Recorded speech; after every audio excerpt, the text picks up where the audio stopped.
Shubor nakaslem jong unongsan hima. Chief Executive Member ke KHEDC, Uba Tito Starwell Khan, ulahab an mi yamram na yung darbar hadin ki MDC ke NPP, but Congress, kilapan kalam mi kasyuki jong marsyus dang ka darbar mang tingka, kabas dang menta kasi kakat henday tarig ujiliyo arajar at ulay.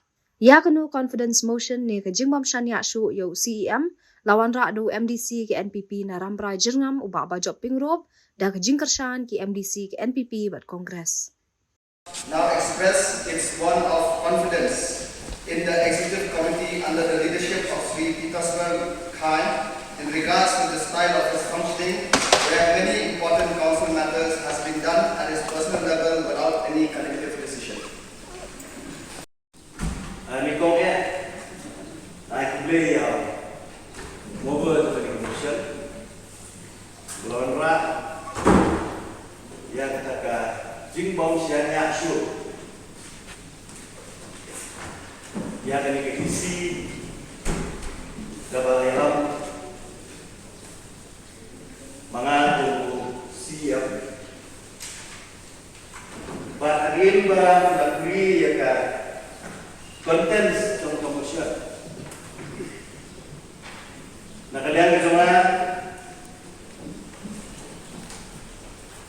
ngalah berkat yang ba ngan slapa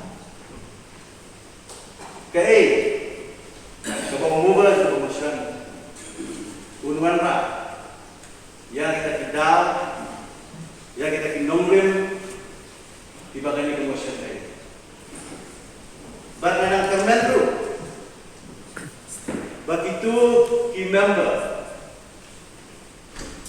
tiba kerjaan ya kani promotion bagi dia keren lah.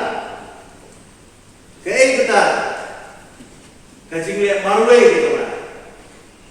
Kaya kita kasing lihat mon gitu lah.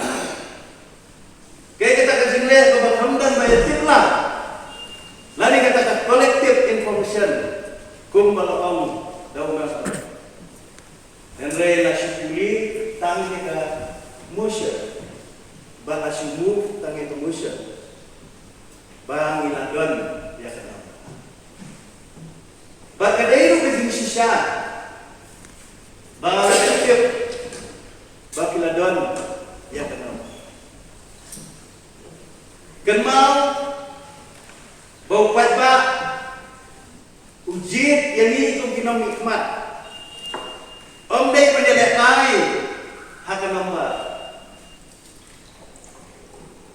Habang idon hakan ilayin kebadan urop. Kiyen shwa dan sedang dari session. Hirwale ya hirwale. Rikasi ngai. O kalong lepas nonton. Henry